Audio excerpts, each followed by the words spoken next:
Yeah. Okay, so welcome to the hands-on session this afternoon. If I understand correctly, this will be a software discovery and only cluster expansion, is that correct?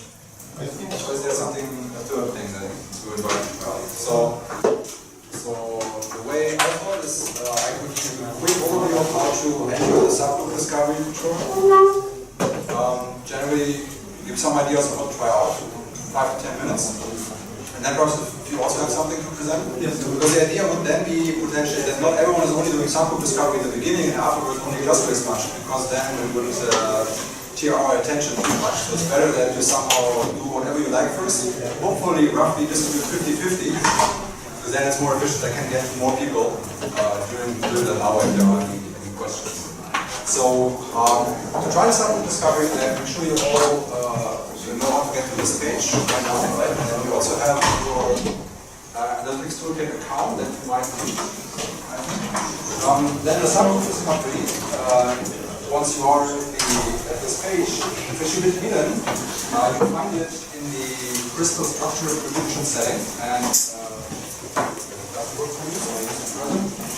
And both of the tutorials I mentioned, the one that teaches you a crystal structure prediction and the one that is not, can both be found here under discovering simple descriptors for crystal structure classification. So that is the thing. I don't want to go there now. The pointer will stay there. Others, I did not anticipate to end up here. Okay. It has to be here to actually expand this. Here, then you should see this.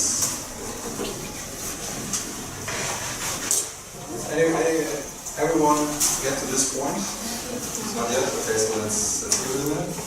Meanwhile, now we didn't have any time for Q&A. If there are any questions that you have right now, you will fill the time with. I'll also answer that question now. What is the technical? So how did you optimize the sample? We had sample discovery, we had a accumulating problem. Right. So how did you? What is the algorithm? Yeah, so that's often asked question. So the tutorial now will work based on a randomized optimization strategy, like the Monte Carlo. Will be sample selectors, so it's a probability proportional to the coverage. So there is a direct sampling, efficient direct sampling procedure for that. And then there's local optimization done around that seed in a greedy fashion. This is what is in the material science paper discussed and what is used here as second. And in the other paper, generally, if you want to guarantee an optimal solution, the problem is hard to approximate any relative ratio. So we do branch and bound optimization, and the strategy is that you can actually upper bound, you can relax the problem. So what we are looking for is selectors that optimize the quality function. But if you just look for subpopulations as a point set, can you select the best point set that optimizes this objective function? done linear time. And you use the best point set and the quality of that as a valid upper bound, because the best point set is not necessarily selectable. But the quality of that can only be better than the best selectable subset, and that gives rise to this branch bound procedure, which is very relatively effective in many settings. But it's worst case exponential. Very good question. Meanwhile, everyone can see this screen. Good. So I highly recommend everyone to start with statistics structure, because the response time here is much faster. And if you already know what should happen, then go to the goal afterwards, because there is some waiting time also in visualization involved, because there we have at least 10,000 configurations, and there we have only less than 100 materials. So it's very good. So if you click here, so now this is the moment that sometimes the multi-users call, you should see the screen. Is that happening for people? At the same time? Right. Okay, I see it here and there. Okay. Good. So there is the on-screen step-by-step that you can walk through later in more detail. Now I want to go very quickly on it. Okay. So what generally this interface can do for you. So now I'm going to end this tour. But later on probably it's good if you want to recap that. So generally you have a couple of views on the data. So this is the octet binaries that have been mentioned a couple of times. You have all the atomic features for A and for B. If you mouse over on the columns, you can see univariate statistics, simple statistics for the distribution based on histogram. You can also sort the table according to that. Okay, so this is some data exploration mechanism. And then here, very importantly, you have a scatter plot. And here you can embed points with respect to dimensions that you choose. And also you can put categorical attributes on the symbols. And right now there's only one category, which is the crystal structure, the preferred one. Okay, so this is a very good space to visualize subgroups. And how to actually find subgroups is you go here to the mine button. And here, picking up on what I just said, so we have the randomized subgroup discovery here as the default option.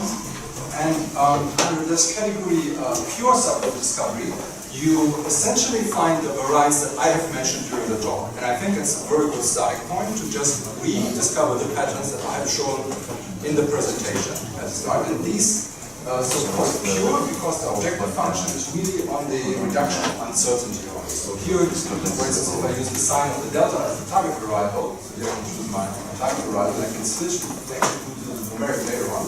That's an experiment you might want to try. But if I use that one, then my target, my purity measure would be the entropy gain. So it's relative gain in the H that I showed on the beginning slide. And what you can play with at this point is you can filter out, I think it's the out filter, you can remove attributes that cannot be used in the descriptor. So this way it makes sense to run iteratively. If you don't want to refine a specific solution, you say, okay, I know already. You put that attribute on the filter and then it will find something else. Conversely, there are a few here which are standard descriptors from the literature, which for now are excluded, and you might put them back in to see if they are picked up in the subgroup discovery.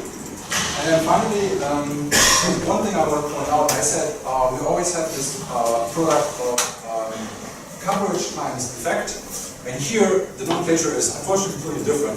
So what I call coverage representation is frequency, and then effect is gain, which would be the gain in purity. But you always have this product. And as one variant, you can actually downweigh the frequency and say, oh, I only put this in the square root into the objective. Usually you have a free parameter there, but for the tutorial we made it a bit simpler. Just give a few choices. And then you can see what is the result. This is a randomized algorithm. You tell it how many subgroups do you want to see in the end. And then what are the number of seats. So the more seats you put, more time it will take. At the same time, potentially you find better results. So let me run this for once. If you're done with this, I run 200 seats and I show the best 10. And so you see this is still very fast. For the goal, this is how I should probably expect an answer with a factor of 10 of that, roughly. And then you see these are the subgroups that are found. I just want to quickly point to the interpretation here a bit. So here you see the selector. Each row corresponds to one element in the conjunction. Okay, so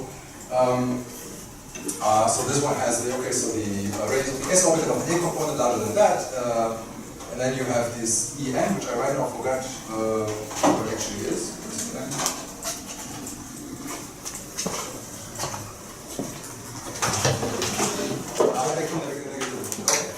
And you see, I'll go back to this. Here you have a coverage, something one coverage, so it covers 36 data points as this coverage relatively. And here's a simple plot of the distribution. You see it's completely pure, so you have 36 rock salt materials here. Importantly, what you can do is, first of all, you can save this here. So this here, you can drag results over that are interesting for you, and then rerun with different parameters, potentially, but everything here will be lost. So whatever you find interesting, you want to save. And now what you can do here is, this is very important, you have filter data view, and you can actually visualize which are the points that are selected here. And you can also see, if you mouse over these points, you can see, first of all, the name of the material, I think, and the category. And you can also, if you click on it, you can permanently mark that. You see also control. If I have two groups, for instance, I can then analyze. This is actually the same point, and this is currently the case, or almost the case here. There's only one point which is not selected by the second group. So one thing that you can do is, you can, if you go here, you can give this finding a name. This is my first subgroup, for instance. And if you enter, and then if you recompose that, you would see, okay, so these are the points in my first subgroup. And then you mark the second subgroup, you see, okay, so this is in group 1, so blue is my first subgroup minus, so this is in my first subgroup, but not in pattern 11, which is this one. Okay? So this way you can try to understand the different intentions are not the selectors, what points are they actually describing? Are they just a different description of the same point set, or are they really different?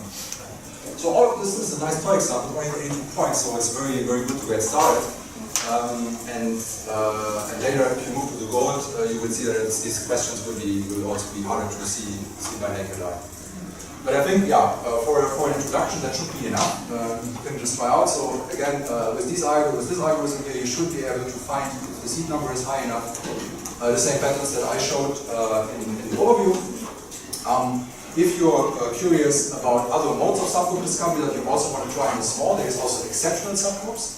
So here what we're looking for is distributions that are different, and potentially, if I go to numeric delta, I can have something like positive mean shift. So all of a sudden I want to find specific groups that have a high energy difference. So that would mean specifically rock salt materials, for instance. And that's even more relevant in the gold case, when I can ask, do I want to have a high band gap or a low band gap? So then you could choose that here. So I invite you to just, and most of the lessons we want to try the options a bit, and then hopefully this is self-explanatory. And if not, raise your arm and then take it out. And see if I can answer. So far, any questions? Good. I think then probably you want to introduce.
Check sometime tomorrow.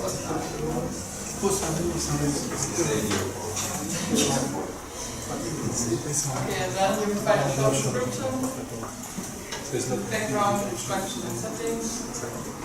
So if you click on settings,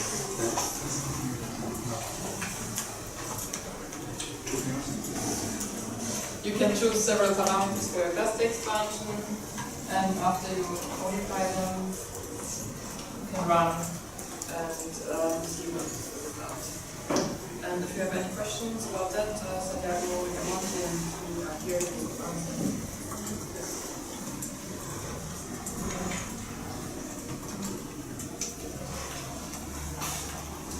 Good luck. Good luck. You're not agreeing. I'll follow your passion.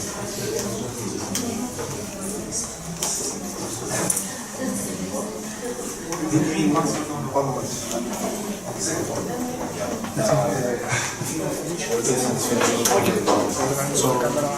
yes,